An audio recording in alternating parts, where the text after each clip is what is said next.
Hello மக்களே! வணக்கம். இது வெட்னஸ்டே அண்ட் தேர்ஸ்டே எடுத்த காணொளி. போட்டு வச்ச பிளான் படி எல்லாம் பக்காவா போயிட்டுருக்குது. கிளாஸ் போகலையாடா அப்படின்னு கேட்காதீங்க. நான் இங்க இன்ஸ்டியூட்ல போறது டெஸ்ட் பேட்ச். அது காலையில 6க்கு ஆரம்பிச்சு 10 வரைக்கும் போகும். வந்துட்டு அகைன் சாப்பிட்டு கரண்ட் அஃபேர்ஸ் எழுதுறதுக்கு ஸ்டார்ட் பண்ணா ஒரு 1 hour 1 1/2 hours ஆயிரும்.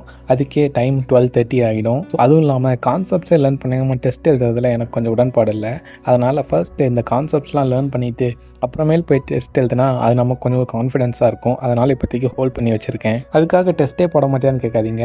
பேங்கிங்கில் நீங்கள் கான்செப்ட்ஸ் லேர்ன் பண்ணிக்கிறது எவ்வளோ இம்பார்ட்டண்ட்டோ அதே மாதிரி டெஸ்ட்டுங்கிறது ரொம்ப முக்கியம். ஏன்னா அப்போ தான் உங்களுக்கு ஸ்பீடு கிடைக்கும். ஸோ அதுக்கு நிறைய ஆன்லைன் பிளாட்ஃபார்ம்ஸ் இருக்குது. அதில் நான் பர்ச்சேஸ் பண்ணி வச்சுருக்கேன் போன வருஷமே. ஸோ அதில் டெஸ்ட் போட்டுக்குவேன். வீட்டில் ஃபாலோ பண்ணுற அதே பிளான் தான் இங்கேயும். நம்ம எந்த சப்ஜெக்டில் ரொம்ப வீக்காக இருக்கணுமோ அந்த சப்ஜெக்ட்டுக்கு அதிகமான டைமிங் ஒதுக்கணும். ஸோ அந்த மாதிரி ஃபர்ஸ்ட் காலையில் எழுந்ததும் ப்ராக்டிஸ் பண்ணுறது குவான்ஸ் தான். இப்போ டைம் அண்ட் ஒர்க் தான் போயிட்டுருக்கு. ஒரு 10 days பக்கமாகவே ஆல்ரெடி ப்ராக்டிஸ் பண்ணிகிட்ருக்கேன். இப்போ நிறைய கான்செப்ட்ஸ் அதில் நல்லாவே புரிஞ்சிருக்குது. சில நல்ல ஹேபிட்ஸையும் லைஃப் ஸ்டைலில் இன்க்ளூட் பண்ணியிருக்கேன். டீ குடிக்கிறது கிடையாது. ஃபார் எக்ஸாம்பிள் புக் படிக்கிறது அண்ட் டு டூ லிஸ்ட் நாளைக்கு என்ன பண்ண போகிறோம் அப்படிங்கிறத முன்னாடி என்னால் எழுதி வைக்கிறது.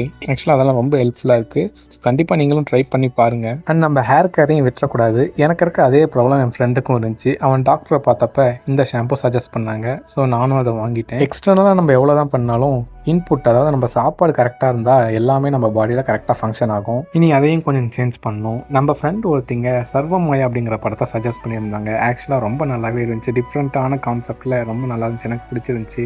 பார்த்துட்டு இரவு உணவு சாப்பிட்டு அப்படியே நாளை முடிச்சாச்சு. ஹெல்த்தியாக இருங்க. பாய்.